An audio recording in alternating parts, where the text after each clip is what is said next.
The boarding gate was chaotic, as it always was at the start of a long-haul flight. People shuffled with overstuffed carry-ons, flight attendants guided confused passengers, and the distant hum of jet engines echoed across the terminal glass. Daniel Miller, a single dad in his late 30s, tightened his grip on his daughter's tiny hand. Emily, barely 8, clutched her worn-out stuffed bunny and looked up at him with sleepy eyes. Her hair was tied in a messy braid, and her backpack sagged with coloring books and snacks. "Daddy, are we almost there?" she asked, her voice tinged with exhaustion. "Almost, sweetheart," Daniel said, managing a smile. He ruffled her hair, even though his own heart was heavy. They hadn't even taken off yet, but Emily had been awake since dawn. This trip wasn't for vacation, it was for a specialist appointment across the country.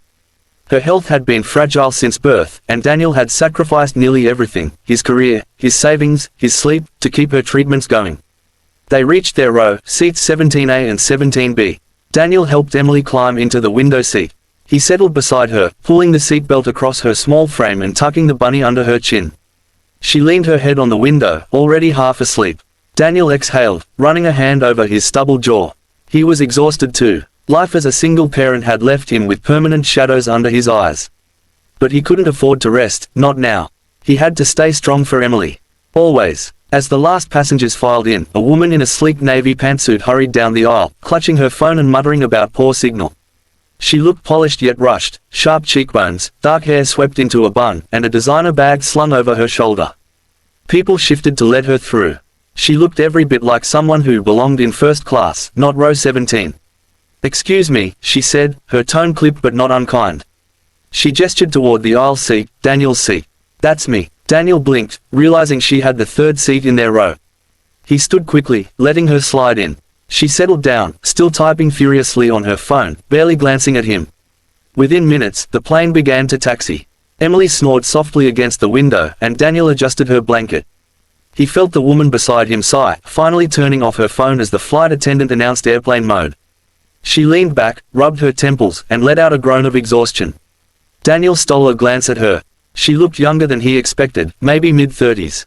But the tension in her jaw and the way her shoulders stayed rigid told him she carried the weight of something heavy. As the plane lifted into the night sky, turbulence rocked them slightly.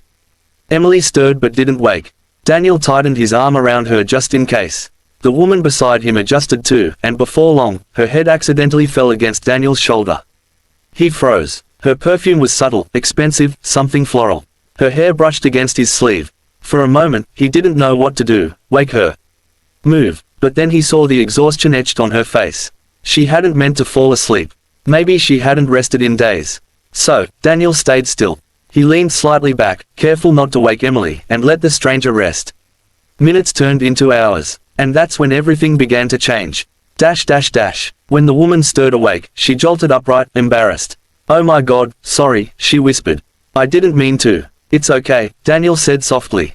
"You must have needed it." She blinked at him, surprised.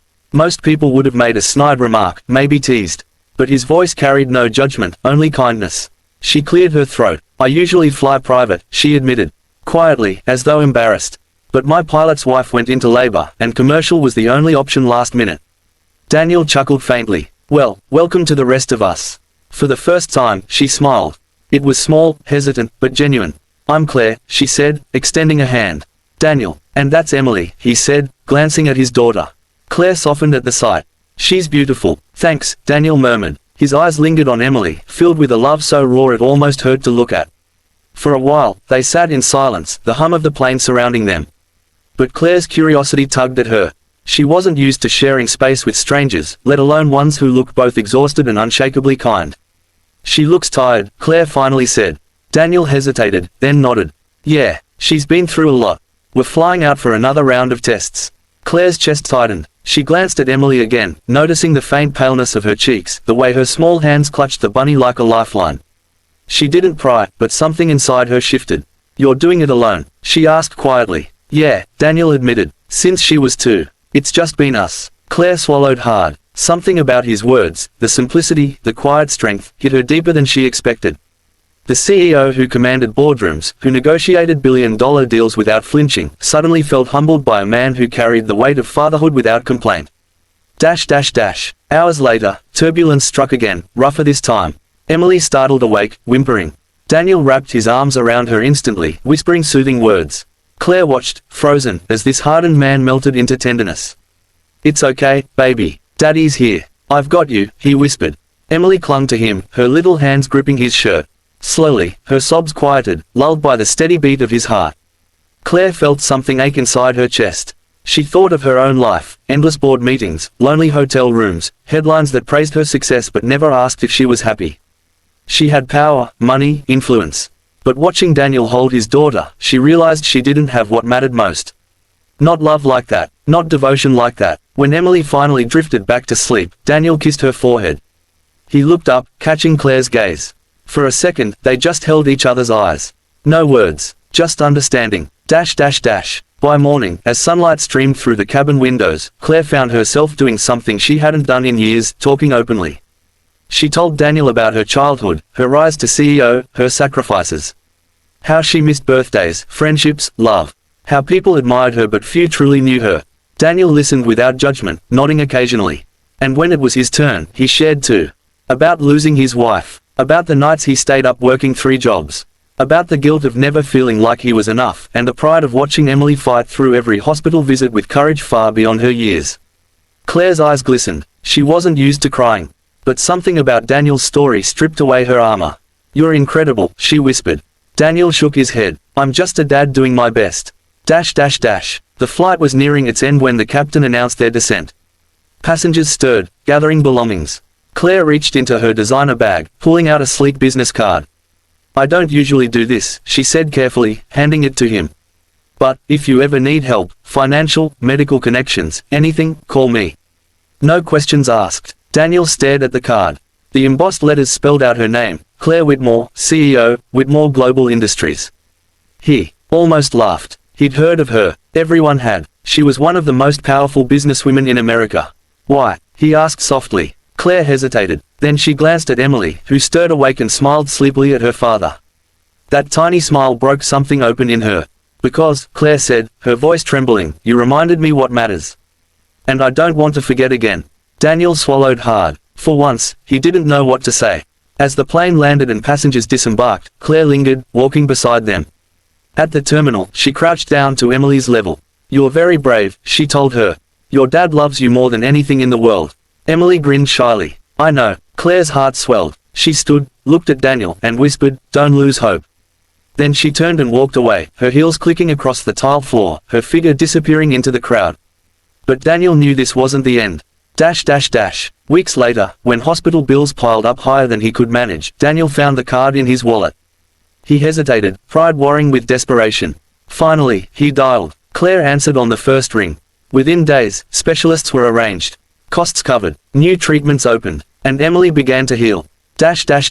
Months passed, and life slowly transformed. Daniel found stable work with flexible hours, thanks to Claire's network. Emily grew stronger, her laughter filling their small home again. One afternoon, as Daniel watched her play in the yard, his phone buzzed with a message. It was Claire. "I'm in town next week. Dinner. With you and Emily." Daniel smiled. For the first time in years, his heart felt light.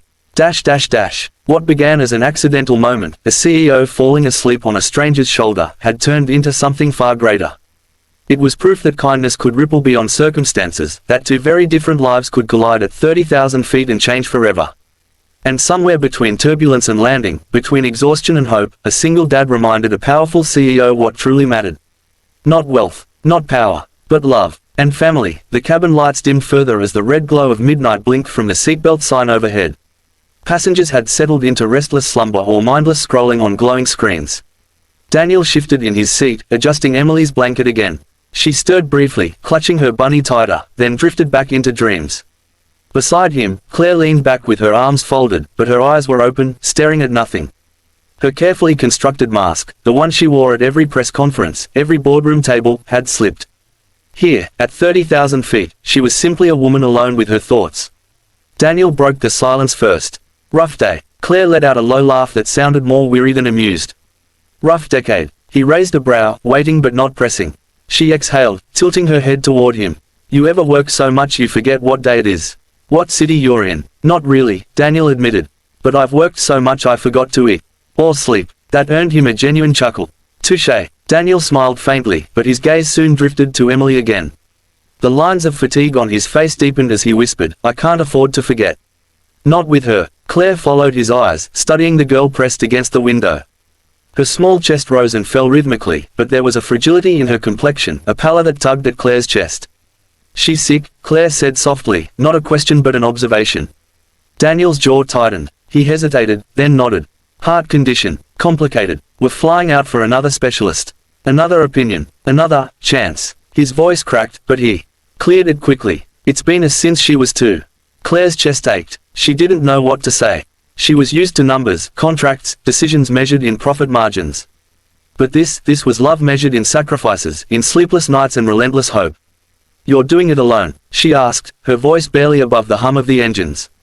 "Yeah," Daniel said, his tone quiet but steady. "And I'd do it 1,000 times over." Something shifted inside Claire. She thought of her own empire, of skyscrapers with her name etched on plaques, of private jets and exclusive parties. She thought of the way people admired her, but how no one truly knew her. She had power, money, influence. But as she watched Daniel hold Emily's small hand in his sleep, she realized she didn't have what he had. Not love like that, not devotion like that. The plane jolted suddenly, turbulence shaking the cabin. Gasps rippled among passengers. Emily woke with a start, her small body trembling as she whimpered. Daniel reacted instantly, wrapping her in his arms, murmuring soft reassurances. "It's okay, baby girl. Daddy's got you. You're safe." Emily buried her face into his chest, and slowly, the tension left her tiny frame. Claire's throat tightened. Watching him, watching this man who had nothing compared to her but gave everything, stirred something deep and unspoken inside her. For the first time in years, she felt humbled. When the turbulence passed, Emily slipped back into sleep, still cocooned in Daniel's embrace. Claire turned to him quietly. "You're incredible," she whispered. He shook his head. "I'm just a dad, doing my best." But Claire saw more than that. She saw resilience carved into his tired eyes, love stitched into every action. She saw strength that no title or paycheck could buy. And for reasons she couldn't explain, she found herself sharing pieces of herself she never shared. "I wasn't supposed to be here," she admitted. "Commercial flights aren't exactly my thing. But my pilot's wife went into labor. I had no choice." Daniel smirked lightly. "Guess fate has a sense of humor. Or maybe fate knew I needed a reminder," Claire murmured. He raised a brow. She hesitated, then said quietly, "That there's more to life than stock reports and mergers." Daniel studied her for a moment, and for the first time, he truly smiled, not out of politeness, but warmth. "Well," he said softly, "welcome back to real life." Claire laughed, a real laugh that startled even her. It wasn't polished or restrained, it was raw. And for the first time in so long, she felt lighter. As the night deepened, conversation flowed more easily between them. Claire spoke of her rise from a small-town girl to a CEO whose name was etched in magazines. She spoke of the cost of ambition, the birthdays missed, the friendships lost, the loneliness behind corner office glass. Daniel listened, not judging, just listening. Then, when it was his turn, he told her of hospital hallways and double shifts, of bills stacked higher than hope, of guilt and gratitude in equal measure. He spoke of Emily's courage, of how she smiled through pain, of how her laughter was his anchor. By the time he finished, Claire's eyes were damp. She turned her face toward the window, embarrassed by the tears that slipped free. "You're strong," she whispered. Daniel shook his head. "She's strong. I just follow her lead." And Claire realized then, this man who had lost so much still carried himself with more grace than most billionaires she knew. The captain's voice crackled overhead, announcing their descent into the waking city below. Passengers stirred, stretching, gathering belongings. But Claire sat still, staring at the father and daughter beside her. For the first time in years, she didn't want the flight to end. Because somewhere between takeoff and landing, between turbulence and confessions, something inside her had shifted. And she wasn't sure she would ever be the same again.